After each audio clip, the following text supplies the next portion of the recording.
Nico, eu queria começar falando com você um pouco mais sobre a questão de China, flexibilização da política de Covid-0 por lá. Inclusive, né, a gente já viu os primeiros movimentos ali na abertura refletindo no preço do minério, né? Bateu ali no pico em meses. Queria entender um pouquinho mais da sua visão, como que você está, né, olhando para essa questão. Você tem visto essa flexibilização por lá e todos os reflexos, né, diante disso, porque a gente sabe o quão importante é, né, não só a commodity ali do minério, mas como outras também. Isso tem feito ali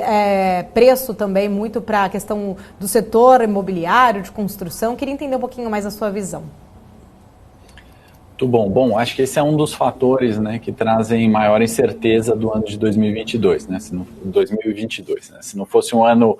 fácil, né, tem mais toda essa questão de China. É muito difícil, né, a forma, eu acredito que a gente está enxergando esse risco, né, risco China, reabertura, manutenção da política de Covid-0 ou não, eu acho que é muito semelhante da forma como o mercado todo tem enxergado, né, que na minha opinião é a seguinte, né, a gente tem um pânico no mercado, né, se a gente não voltar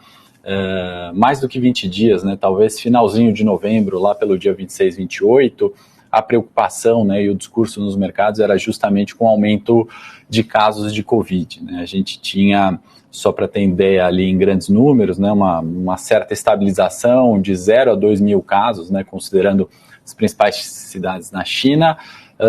e uma escalada naquele período, né, até 40 mil casos, né. Isso preocupava. Começaram, né, alguns protestos mais fortes, né, divulgação ali de imagens, inclusive tem alguns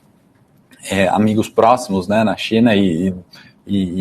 eles descreviam uma situação realmente ruim, né, que era aquele travamento, né, de cidades de 10 milhões de habitantes, né, na China são todos números muito grandes, né, um protesto que ficou aí, foi bastante veiculado, né, inclusive da cidade, de uma fábrica, né, ou de fábricas, né, para não citar uma empresa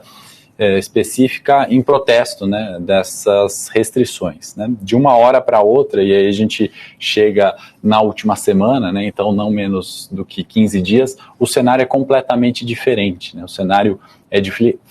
flexibilização, de todas as restrições impostas e, como você bem disse,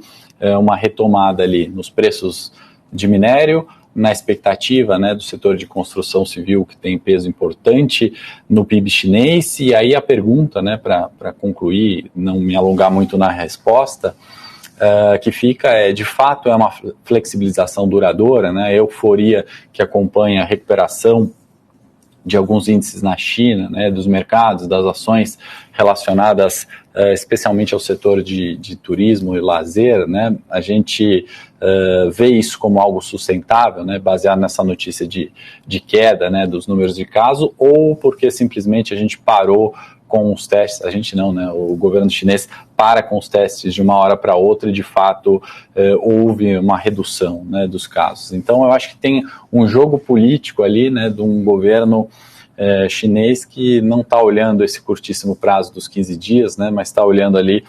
oportunidades em janelas maiores para retomada de fato ali do seu crescimento, como a gente viu a China, enfim, 2002 a 2008, né, sendo uma locomotiva do mundo. Então, é um pouco dessa forma que eu vejo, grande volatilidade ali,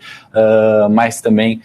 muita cautela, tanto nos 15 dias atrás, com cenários restritivos e aquela política, né, de Covid-0, que é muito difícil você manter, né, em 2022, não é 2020, com 40 mil casos, né, nas principais cidades ali, e não o cenário de 2020. Então, ao meu ver, é muito difícil a manutenção dessa restrição. Me parece que essa flexibilização agora é sim duradoura e podemos aí observar rally nos preços, né, nos índices chineses, bem como você já comentou no minério de ferro.